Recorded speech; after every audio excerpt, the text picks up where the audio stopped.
एक बार त्रेता जुग माहे शंभु गए कुंभज ऋषि पाहे। संग सती जग जननी भवानी पूजे ऋषि अखिलेश्वर जानी। एक बार त्रेता युग का समय था। भगवान शंकर जी अपनी अर्धांगिनी, कौन है भगवान शंकर जी की अर्धांगिनी? संग सती जग जननी भवानी।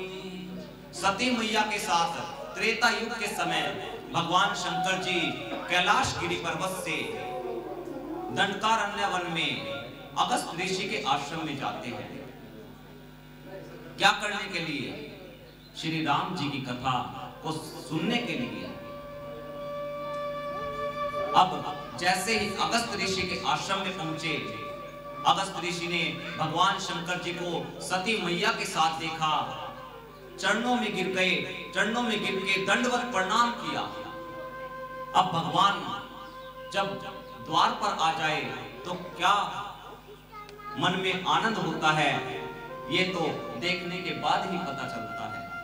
अगस्त ऋषि आश्रम में अपने आनंद में भर गए और चरणों को पखार करके श्रेष्ठ आसन पर बैठाया, पूजा की। अब भगवान शंकर जी अगस्त ऋषि से राम कथा सुनने लगे, परंतु सती मैया ने सोचा कि ये वक्ता होकर के, और हम तो कथा सुनने आए हैं और इनसे सुनने आए हैं, अगस्त ऋषि से सुनने आए हैं। अगस्त ऋषि तो वक्ता है और वक्ता होकर के भगवान शंकर जी का पूजन कर रहे हैं। लगता है इन्हें कम ज्ञान है, ज्ञान नहीं है, कम ज्ञान है, ये पूजा कर रहे हैं।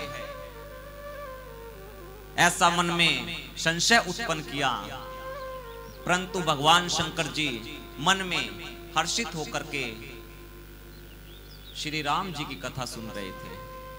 9 दिन तक कथाएं सुनते रहे, परंतु सती मैया ने कथा को श्रवण नहीं किया, केवल बैठे रहे।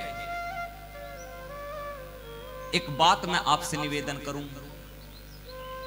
कथाओं में भीड़ बहुत होती है, परंतु सुनने वाले कम होते हैं। जो कथा से कुछ सुनकर के जाए, कथा क्या होती है, क्या हो जाता है कथा सुनने से? इसे श्रवण कर मिट जाती है, कथा श्रवण कर मिट जाती है। सो जन्म जन्म की व्यथा हो, जय जय राम कथा, जय श्री राम कथा, जय जय राम कथा, जय श्री राम कथा, जय जय राम कथा, जय श्री राम कथा। क्या व्यथा मिट जाती है? एक होती है कथा, एक होती है व्यथा। कथा का आप उल्टा कीजिएगा, क्या बनता है? थका।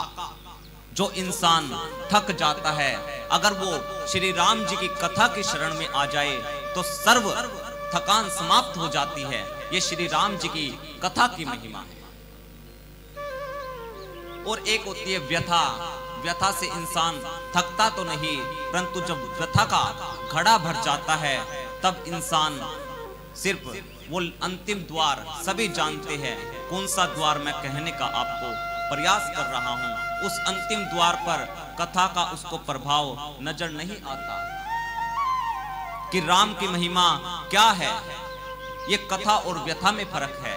तो इधर भगवान शंकर जी मां सती जी के साथ वहां पर कथा सुन रहे थे, परंतु भगवान शंकर जी ने केवल अगस्त जी से कथा सुनी। फिर कछु दिन तहां रहे त्रिपुरारी। कुछ दिन कथा को श्रवण किया, उसके बाद मुनि सन विदा मागी त्रिपुरारी। कुछ दिन कथा को श्रवण करके अगस्त मुनि से विदा मांगते हैं और दक्षिणा के स्वरूप में क्या देते हैं? भगवान शंकर जी दक्षिणा के स्वरूप में अगस्त ऋषि को श्री राम जी की अनन्य भक्ति का वरदान देते हैं। मां सती के साथ जाने लगे। अब कथा को श्रवण करके राम जी के दर्शन की अभिलाषा हुई। अब यहां से आप कथा को श्रवण करके जाओगे तो मन में एक अभिलाषा लालायित रहोगे कि श्री राम जी के दर्शन मिल जाए। ऐसे ही जो सच्चे हृदय से कथा सुनेगा वो तो लालायित रहेगा, परंतु जिसने कथा सुनी ही नहीं, जो व्यथा के चक्कर में पड़ा रहा, उसको ना तो राम का पता है ना ही आम का पता है। यहां पर सती मैया को कोई लालायित नहीं, परंतु भगवान शंकर जी सच्चे हृदय से श्री राम जी के दर्शन की इच्छा मन में जागृत करते हैं। और जो भक्त भगवान के दर्शन के लिए अपने सच्चे हृदय में भगवान को याद करता है, उसे अवश्य ही भगवान दर्शन देते हैं।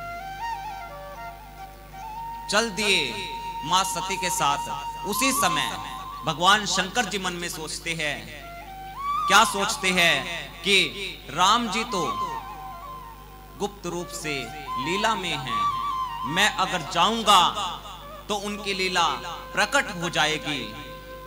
मन में इच्छा कर ही रहे थे कि नीचे दंडकारण्य वन में श्री राम जी के दर्शन हो गए और भगवान शंकर जी ने दूर से ही प्रणाम करके क्या कहा? बोले सच्चिदानंद भगवान की जय। जैसे ही जय जयकार की, सती मैया ने फिर से देखा। क्या देखा? कि जगत पिता है, इनके सारा जगत, सब देव समाज जय जयकार करता है और ये एक नर रूप में मानव को जय जयकार कर रहे हैं, जो खुद ही अपनी पत्नी के चक्कर में अपनी पत्नी को ढूंढते हुए वन में इधर उधर भटक रहा है। ये शंकर भगवान उनको जय जयकार कर रहे हैं, परंतु भगवान शंकर जी ने सती जी के मन की बात को समझा और भगवान शंकर जी सती मैया से कहने लगे कि देवी, अगर तुम्हारे मन में इतना ही संदेह है तो तुम जाकर के परीक्षा क्यों नहीं लेती? तुम जाओ और जिस प्रकार से तुम्हारा संदेह दूर हो उस प्रकार से आप परीक्षण कीजिए, परंतु देवी ध्यान रहे, परीक्षा भी आप विवेक पूर्ण कीजिए। विवेक यानी कि इस प्रकार न कीजिए कि मेरे प्रभु राम को बुरा लगे, क्योंकि ये राम जी मेरे इष्ट देव हैं और जिनकी कथा अगस्त ऋषि ने हमको सुनाई और जिनकी भक्ति का वरदान मैंने अगस्त ऋषि को दिया, ये वही राम जी है। जाइए और जाकर के परीक्षा लीजिए। जब तक तुम परीक्षा लेकर के आती हो तब तक मैं यहीं वट वृक्ष के नीचे विश्राम करता हूं। अब सती मैया परीक्षा लेने के लिए चली गई। मन में सोचती है किस प्रकार से परीक्षा लूं, किस प्रकार से परीक्षा लूं। फिर सती मैया ने सोचा कि ये राम जी तो अपने पत्नी के लिए वन में घूम रहे हैं, क्यों ना इनकी पत्नी का ही रूप बना लिया जाए। ऐसा मन में विचार करके सती मैया चल दी परीक्षा लेने। इधर भगवान शंकर जी वट वृक्ष के नीचे बैठ करके क्या कहते हैं? हो है सोई जो राम रचि राखा, को करी तरक बढ़ावे साखा। होगा तो वही जो प्रभु राम जी ने रच रखा होगा। स्त्री स्वभाव है, कौन बिना बात में विस्तार को बढ़ावे। और सती तो मेरे समझाने से भी नहीं समझी, इसका मतलब सती का कल्याण होने वाला नहीं। चली गई। देखिए मन भी दो प्रकार के हैं, एक तो मन लगता है कथा में और एक लगता है व्यथा में। एक मन कहता है कि भक्ति कर ले, दूसरा मन क्या कहता है कि छोड़ दे, कुछ नहीं रखा मूर्तियों में। परंतु मन कितने प्रकार के हैं, एक उकसाता है कि कीजिए, एक डांटता है, गलत काम करने के लिए भी उकसाता है। मानव तन में दो मन हो, एक पाप करण ने उकसावे, दूसरा उसने समझावे। मानव तन में दो मन हो, एक पाप करण ने उकसावे, दूसरा उसने समझावे। मानव तन में दो मन हो, एक पाप करण ने उकसावे, दूसरा उसने समझावे।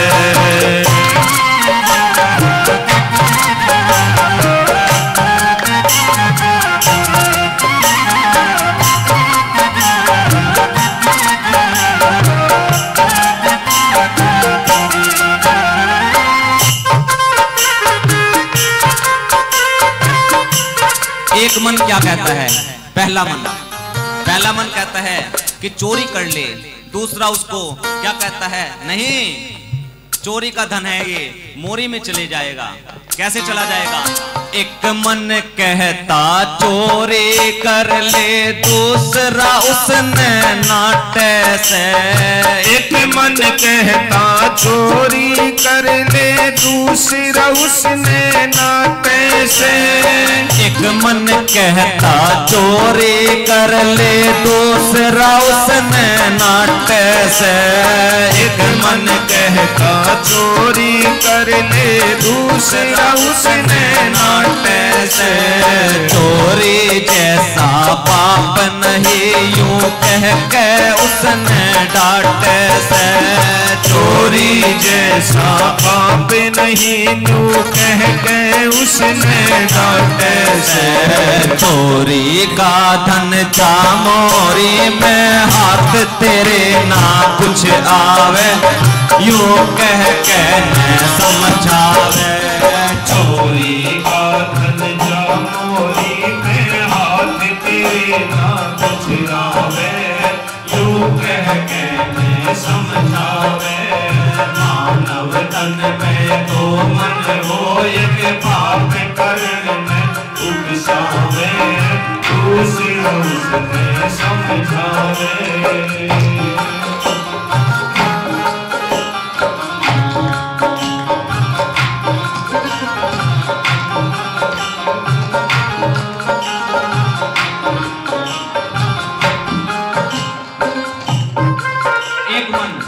एक मन क्या कहता है, नशा कर ले।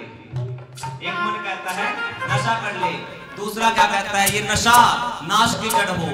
एक मन कहता नशा तू कर ले, दूसरा उसने नाटे से। एक मन कहता नशा तू कर ले, दूसरा उसने नाटे से। नशा नाश की जड़ हो से, यूं कह के उसने डांटे से। नशा नाश की जड़ हो से, यूं कह के उसने डांटे से। तन मन धन सब लुट जाता, और किते ठिकाना ना पावे। तन मन धन सब लुट जाता, और नशे की लत तेरे लग जावे, यूं कह के न समझावे।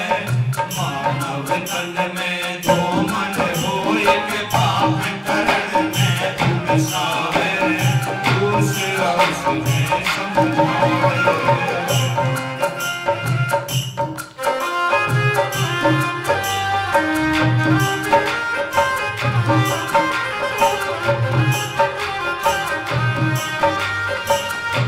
और एक मन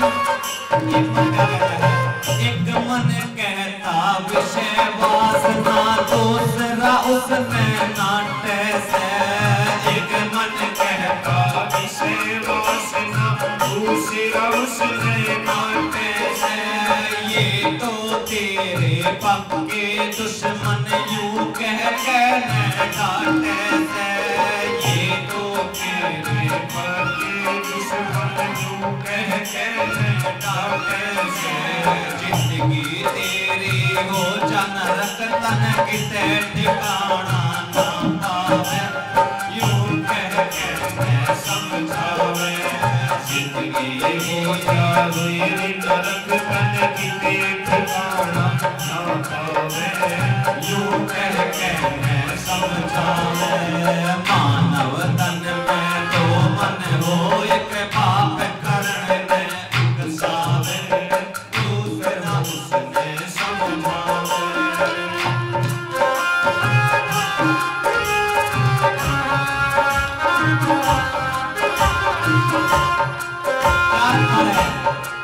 क्या रखा है भक्ति में? छोड़ दे भक्ति। क्या होता है भक्ति से? क्या होता है? बहुत साधन करते हैं और अब लगता है कि हम परेशान हैं, परंतु इस परेशानी का हल केवल भक्ति ही है।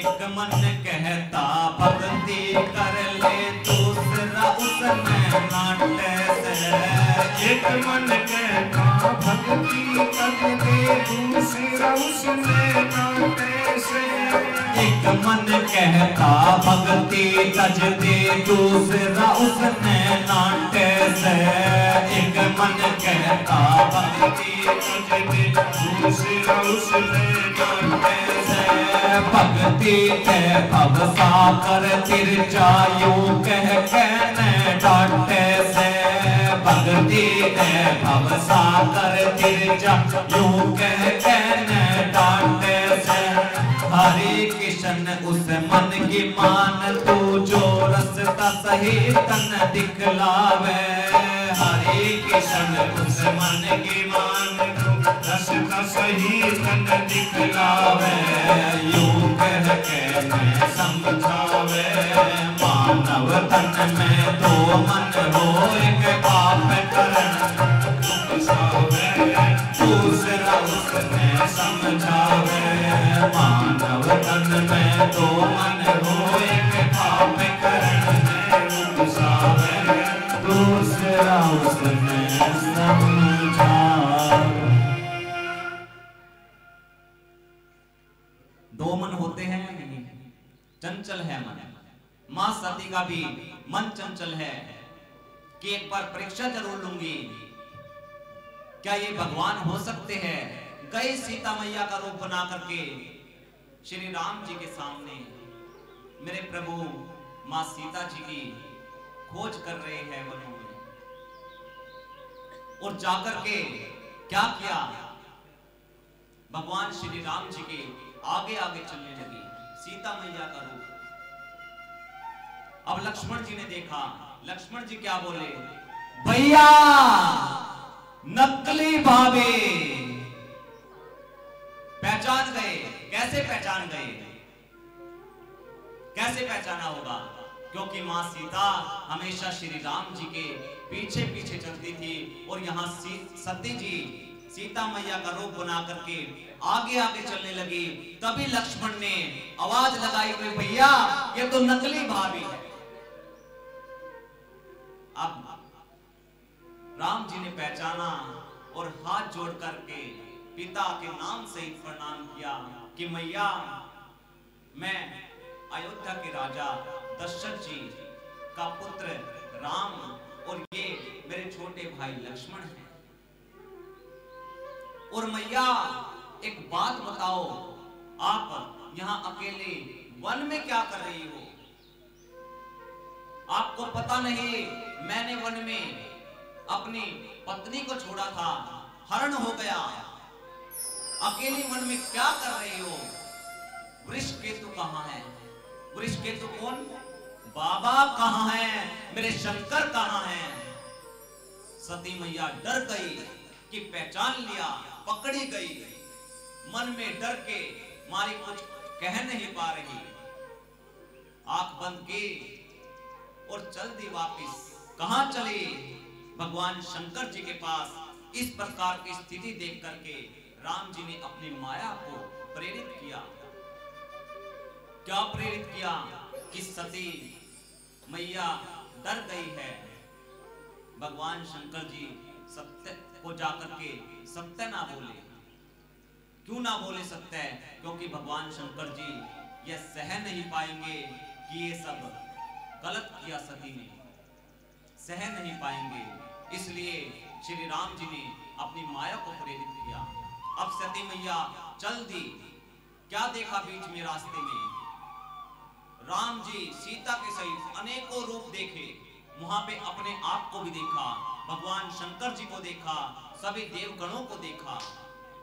गए और जाकर के भगवान शंकर जी के सम्मुख जैसे ही सती मैया पहुंची, भगवान शंकर जी ने कहा कि देवी, सच सच बताना, तुमने किस प्रकार से परीक्षण किया?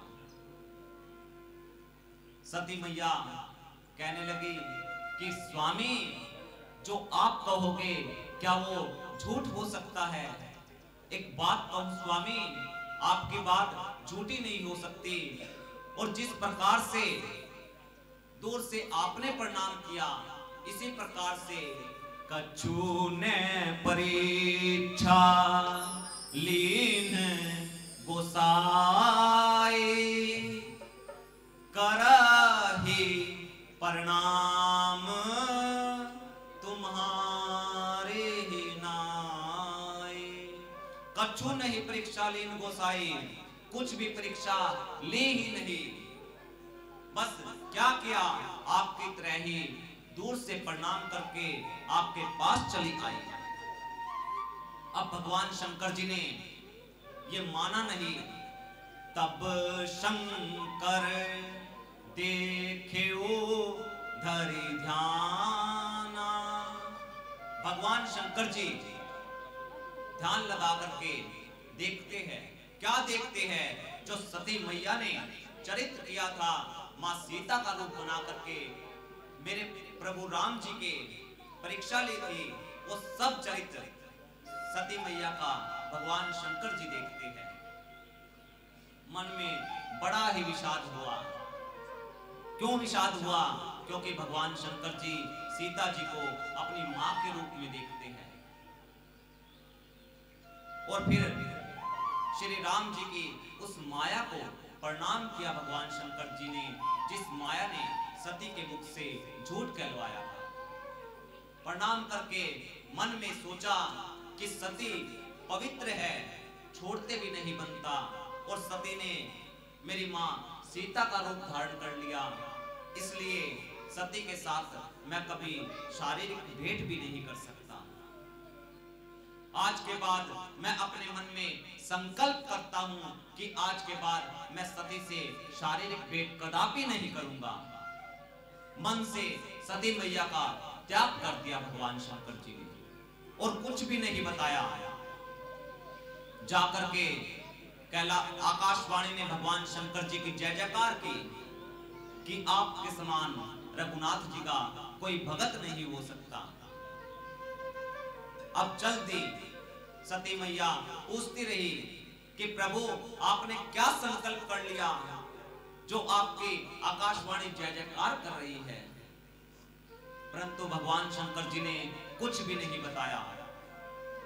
कैलाश पहुंचे और जाकर के वट वृक्ष के नीचे बैठ गए, कमल आसन लगा करके, और भगवान शंकर जी ने अखंड समाधि ले ली। और ये समाधि कब तक चली? 87,000 वर्षों तक भगवान शंकर जी समाधि में ही रहे। सती मैया को पता लगा, अपनी गलती का पछतावा हुआ, और एक एक निमेष कल्प के समान बीतने लगा। निमेष समझते हो, एक पल समझते हो, पल पल से भी चतुर्थ हिस्सा निमेष के समान होता है। वो निमेष कल्प कई हजार वर्षों के समान बीतने लगा। तब भगवान शंकर जी 87,000 वर्षों के बाद समाधि से बाहर आए। सती मैया को मन में बहुत पछतावा हुआ। भगवान शंकर जी के सम्मुख गए, जाकर के बैठी। भगवान शंकर जी ने मां सती जी को श्री राम जी की कथा सुनाना प्रारंभ की। उसी समय दक्ष कौन थे?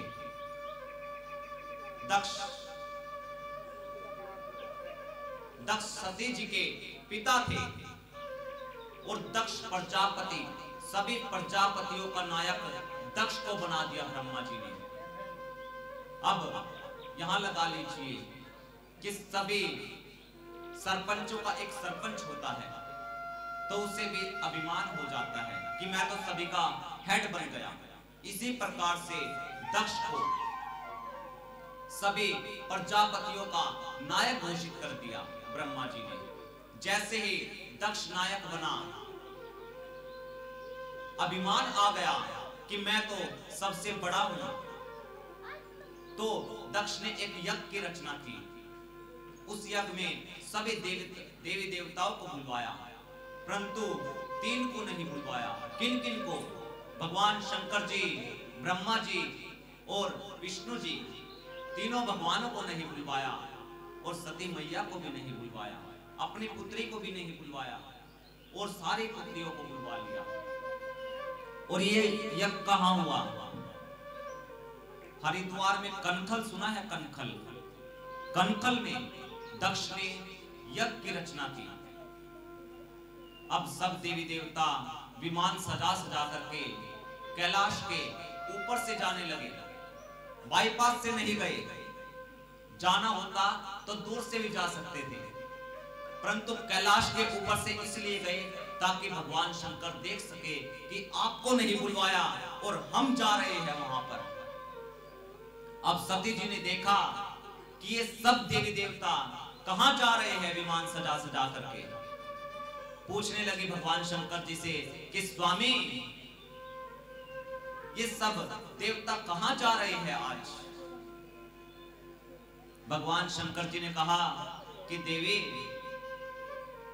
ये सब तुम्हारे पिताजी के घर जा रहे हैं। तुम्हारे पिताजी ने अपने घर में एक उत्सव का आयोजन किया है, यज्ञ रचा हुआ है। जैसे ही सती मैया ने सुना पिताजी के घर यज्ञ, कहने लगी कि प्रभु, अगर आपकी आज्ञा हो तो मैं भी पिताजी के घर चले जाऊंगा। भगवान शंकर जी ने कहा कि देवी, तुमने बात तो बहुत अच्छी पूछी और सच बताऊं मुझे अच्छी भी लगी, परंतु एक बात बोलूं, जहां पे अगर निमंत्रण ना आया हो वहां पे जाना उचित नहीं होगा। उन्होंने अपने सारी पुत्रियों को बुलवाया परंतु तुम्हें भुला दिया, वहां जाना उचित नहीं होगा। परंतु सती मैया नहीं मानी। तब सती मैया को भगवान शंकर जी ने कहा कि एक बार ब्रह्मा जी की सभा थी, उसमें तुम्हारे पिता हमसे नाराज हो गए थे और हमारे उस बैर के कारण तुम्हारे पिताजी ने तुमको भी बुलवा दिया। कौन सा बैर था? एक बार ब्रह्मा जी के वहां पे सभा थी, ब्रह्मा, विष्णु और महेश बैठे हुए थे। जैसे ही दक्ष ब्रह्मा जी की सभा में आए, सब देवी देवता अपने अपने स्थानों से खड़े हो गए, परंतु ब्रह्मा जी, विष्णु जी और महेश जी अपने स्थान से खड़े नहीं हुए। दक्ष आया और आकर के भगवान विष्णु जी से बोला कि ये तो जगत के पालनहार है, ये इसलिए नहीं खड़े हुए। और ब्रह्मा जी मेरे पिता है, ये इसलिए नहीं खड़े हुए, परंतु तुम तो मेरे दामाद हो, तुम्हें तो खड़ा होना चाहिए था। उसी कारण से आज तक तुम्हारे पिता मेरा अपमान ही करते हैं। इसी कारण से हमारा अपमान करने के लिए तुम्हारे पिता ने हमें नहीं बुलाया, तो तुम्हारा जाना देवी उचित नहीं होगा। और फिर भी एक बात कहूं, मित्र, प्रभु, पिता और गुरु, इन 4 स्थानों पर बिना बुलाए भी जाना चाहिए, परंतु देवी जहां कोई विरोध मानता हो वहां पर जाना ठीक नहीं होगा, वहां बिल्कुल भी नहीं जाना चाहिए। सती मैया को अनेकों प्रकार से समझाया, परंतु सती मैया नहीं मानी।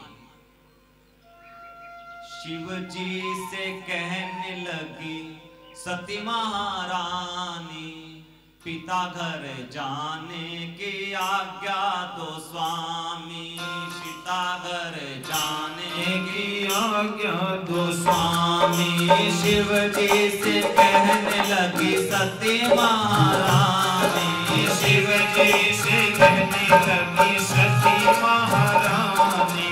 पिता घर जाने की आज्ञा दो स्वामी, पिता घर जाने की आज्ञा दो स्वामी।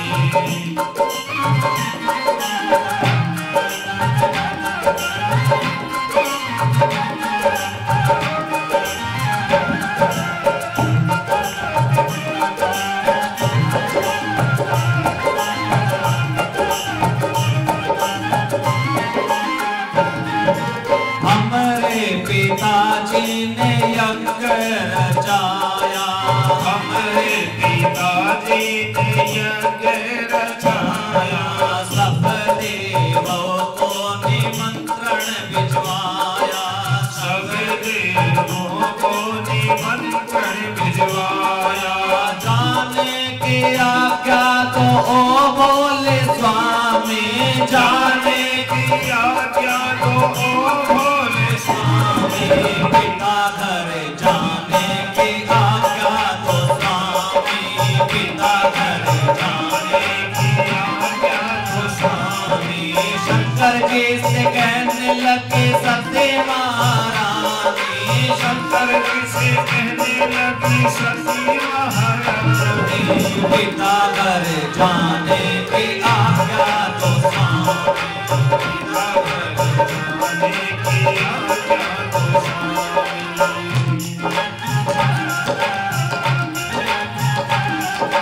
जय हो।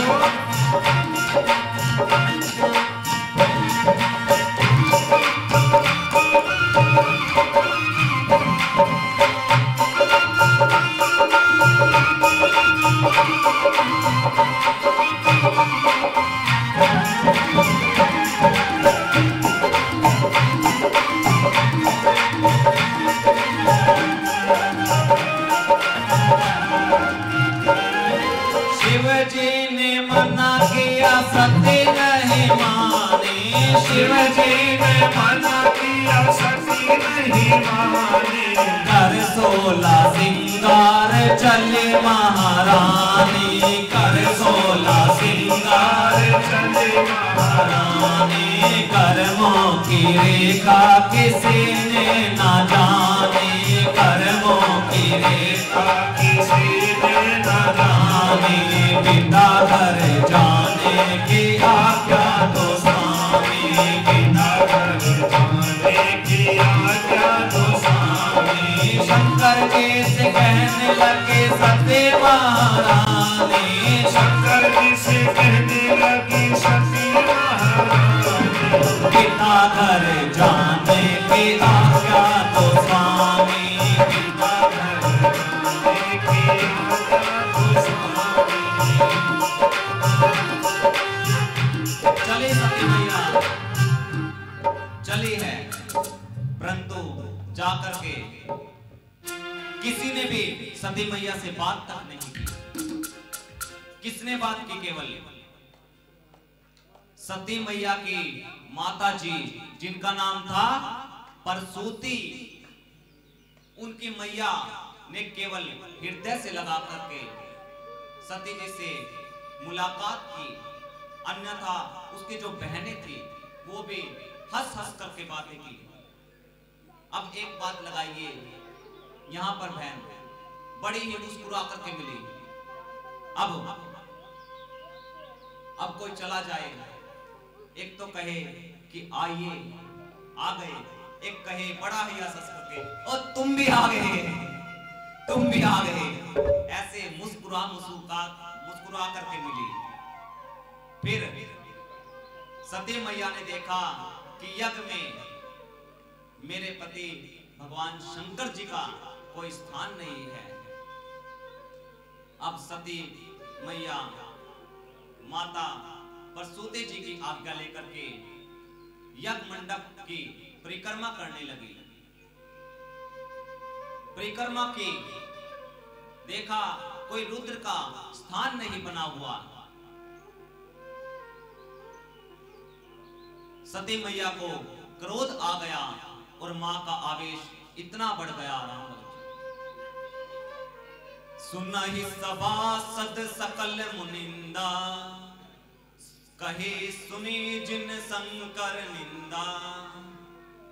कि सभी देवी देवता, सभी देवगण, ऋषिगण कान खोलकर सुनिए। इस सभा में जितने भी बैठे हैं सभी मेरी बात को कान खोल करके सुनिए। जिस सभा में संत की, शंभु की और श्री हरि की निंदा होती हो, यदि अपने अंदर शक्ति है तो निंदा करने वाले की जीभ काट दी जाए। यदि शक्ति नहीं है तो अपने कानों को बंद करके वहां से चले जाए। और मेरे पति केवल मेरे पति मात्र नहीं है, वो संपूर्ण जगत के पिता है। और इस मंदमती पिता दक्ष ने मेरे पति शंकर का अपमान किया। आज के बाद ये सती इस दक्ष की पुत्री के रूप में जीवित नहीं रहना चाहती। इतना कह करके सती मैया ने अपने दाहिने पैर के अंगुश से योग अग्नि को प्रज्वलित किया। योग अग्नि को प्रज्वलित करके अपना पूरा शरीर जला करके भस्म कर दिया। हाहाकार मच गया। जो भगवान शंकर जी के दो गण थे यज्ञ विध्वंस करने लगे। नारद जी ने जाकर के भगवान शंकर जी को बताया। भगवान शंकर जी को क्रोध आया, अपने जटाओं से एक केश निकाला, धरती पर पटका, वीरभद्र प्रकट हुए। वीरभद्र को कुपित किया। वीरभद्र ने जाकर के सबसे पहले यज्ञ आचार्य की दाढ़ी को पटका और कोने घुसे लात मारने शुरू कर दिए। फिर एक पूषा नाम का देवता था जो भगवान शंकर जी की निंदा पे हंस रहा था। एक मुष्टिका का प्रहार किया। एक मुष्टिका में ही पूषा नाम के देवता के दांत टूटकर जमीन पर गिर गए। उसने लायक छोड़ा ही नहीं। किसी के हाथ तोड़े, किसी का पैर तोड़ा, किसी का सिर फोड़ा, किसी की कमर तोड़ी और फिर अंतिम में जाकर के दक्ष के बालों को पकड़ा, सिर को घुमाया और दर्द से अलग करके जाकर के जो यज्ञ बना था वहां जाकर के दक्ष के सिर को जला करके स्वाहा कर दिया। हाहाकार मच गया। फिर सभी ने भगवान शंकर जी, विष्णु जी से प्रार्थना की यज्ञ नारायण की महिमा को बचाने के लिए। बकरे का सिर लगा करके दक्ष को पुनः जीवित किया गया। इधर सती ने मरते समय मेरे प्रभु राम जी से वरदान मांगा कि मैं जन्म जन्म तक भगवान शिव के चरणों की दासी बनूं।